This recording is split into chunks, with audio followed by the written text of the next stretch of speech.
I should not be here before you today.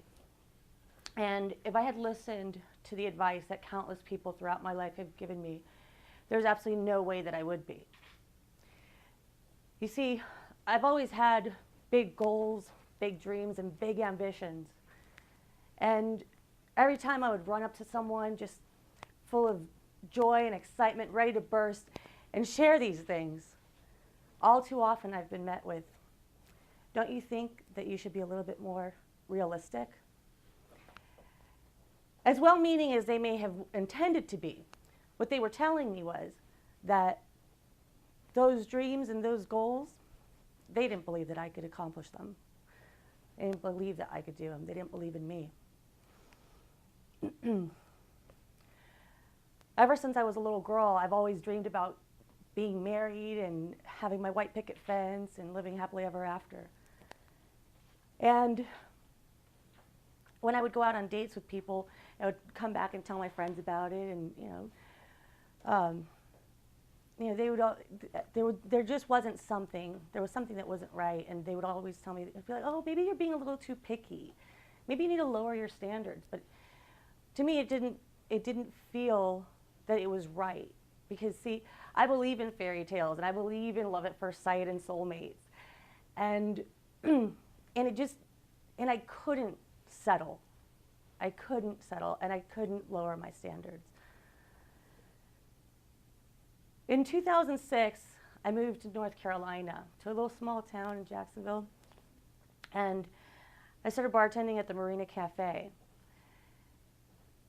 One night while I was working, I got a call, and this guy's on the phone, and he says, do you guys have karaoke? Now, anyone that's ever been in a small town knows that there's probably nothing else to do besides karaoke. And I tell him, yes, we do. So he says, all right, well, we're going to come in there and we're going to rock your socks off. About half an hour later, he calls back. He's like, where are you located? And I tell him, and he says, all right, well, we're going to come in there and we're going to rock your socks off. And I'm like, okay, this guy's crazy. Hang up the phone. A short while after, in walks this vision of a man, oh my God. He was glowing, and to me, he looked like an angel just walking through the store. I didn't even notice the 3 other people that came in with him. And he sat down, and I took their order, and I asked him, I said, who's the singer of the group? And he said, I am. And I said, all right, well, I said, then you have to sing my song. He said, Brown Eyed Girl. He says, only if you buy me a drink and tell me you love me. And I'm taken back a little here, because here he is with these 3 other people. I'm thinking he's on a date. Oh my gosh, like what do I do, right? So I go get him his drink. A little time goes by, and I asked him, I said, well, how come you haven't sang my song yet? He says, because you didn't tell me you loved me. And I look at him and I said, all right, well, I love you, now go play my song. When he goes up there to sing my song, his friend is waving me on. He says, go on up there with him, and I'm sitting here looking for every excuse under the sun not to go with him. Finally, I ran out of excuses and I had to go. I think we laughed through the entire song. I don't think that we got a single lyric out. And we ended up, as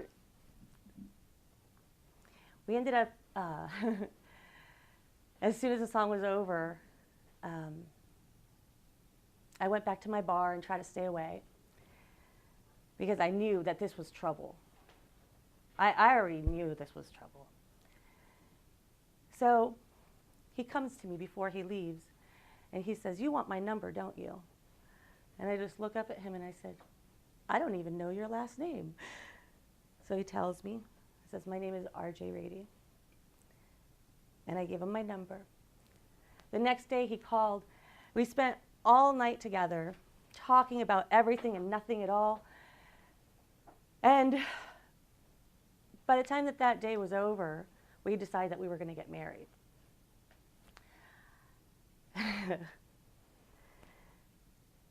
Everybody thought that we were crazy. I thought we were crazy. But I knew that he was the one. And he knew that I was the one. We spent 5 beautiful and crazy, adventurous months together.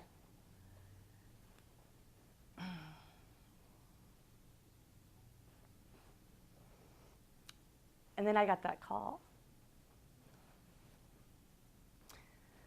His father called me. And he said, "I'm sorry, but RJ's gone."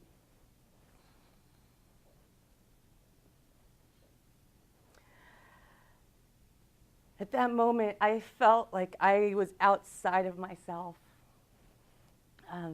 My heart was just ripped out of my chest.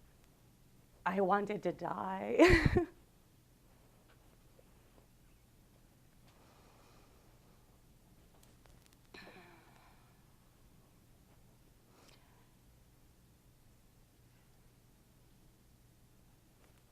This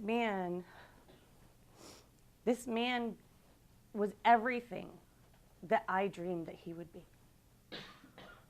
And the love that I knew in my mind existed was real. It wasn't a fairy tale or, that thing that you watch in the movies. It exists. And I didn't settle. And I didn't lower my standards.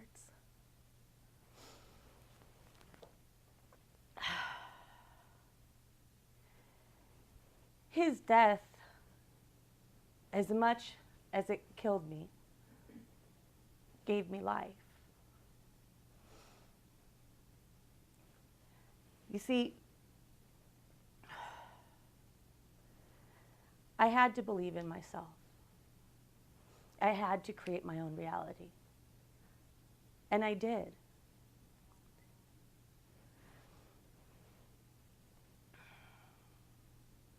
When people tell you to be more realistic, start listening to yourself and say, hey, what is realistic? What is possible? There's a reason why there's movies and books about these fairy tales and these dreams and about people doing all these amazing things.